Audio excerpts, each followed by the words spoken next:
Allez, bonjour les frères, comment vous allez? Je voudrais parler d'un truc rapide là, qui qu'on utilise au fait pour encore une fois essayer de faire un lavage de mémoire à la jeune population togolaise. C'est qu'on essaie de mentir aux gens, comme quoi, oui, il y a monsieur, un des membres du pouvoir qui reconnaît que M. Agbeome Kodjo aurait gagné les élections et qu'eux, ils ont eu à voler les élections d'Agbeome. Et on essaie d'en faire un tollé, un événement. Je voudrais vous dire ici que c'est un non-événement. Vous comprenez? Et dans l'histoire du Togo, là, ce n'est pas la première fois qu'un opposant remporte des élections, si on doit en parler ainsi. OK? Et ce n'est pas la première fois que dans les discussions à bâton rompu, certains responsables du pouvoir en place, imbus de leur personne, puissent déclarer, oui, on sait que bon, tu as gagné, nous on a pris, tu vas faire quoi? Voilà, en Kabien, on dit un lac, oui. Voilà.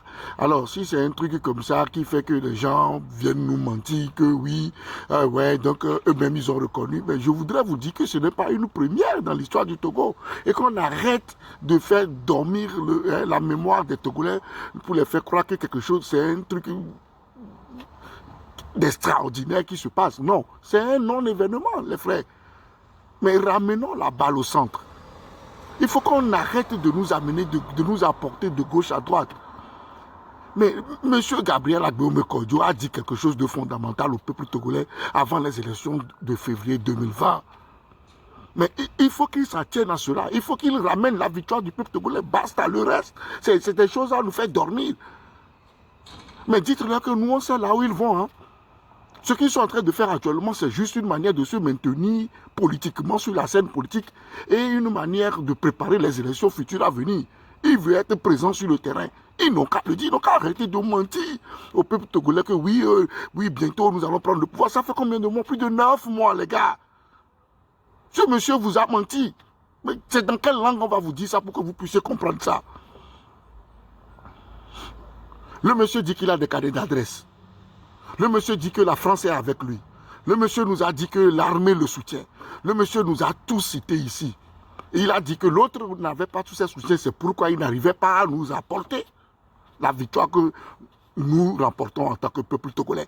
Et que lui, si nous on mettait notre voix sur lui, lui il aurait fait la chose extraordinaire, la chose que le peuple attendait. Et tenez-vous bien droit, le monsieur est allé jusqu'à nous dire que ça serait sans effusion de sang, pacifiquement, que nous n'aurons même pas à aller dans la rue pour protester, pour faire quoi que ce soit.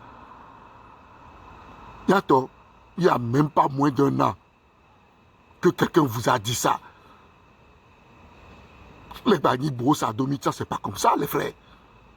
Réveillons-nous, constatons qu'on maintenant, on essaie juste de nous manipuler. On nous amène en bateau, de jour en jour. Il y a des gens qui sortent de gauche à droite pour dire oui, prophétie, quelqu'un m'a dit, Dieu m'a dit, Dieu m'a dit, Dieu m'a dit. Avant le 22 février, là, ne nous a-t-on pas dit ici que Dieu a dit que ça serait lui? Maintenant, on nous ramène encore au 31 décembre 2020. Qu'à la fin de ce mois de mai, et nous allons continuer jusqu'à quand? Et quand ça va venir, on va encore nous raconter des choses. Et nous serons là à dormir debout. Et quand on dit ça, les gens viennent nous dire que oui, oui, c'est parce que tu veux ou bien c'est parce que tu soutiens l'ANC. Donc on ne peut plus réfléchir au Togo, les frères. On ne peut plus réfléchir. Quand on réfléchit, c'est que c'est l'ANC.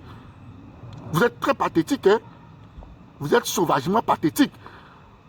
Donc c'est Jean-Pierre Fabre qui va nous faire nous réfléchir. Quand les maîtres AP vont, quand les FDR, tous les partis, tous ceux-là qui étaient au sein de la coalition C14, quand eux tous là, ils ont boycotté Agbeome. Donc eux tous, ils ne réfléchissent pas à Jean-Pierre Fabre. C'est Jean-Pierre Fabre qui leur a dit à eux, ces vieux pères, ces papas politiques là, de ne pas supporter Agbeome et de ne pas reconnaître qu'il a gagné les élections. Vous voyez que vous ne voulez pas tourner votre ménage?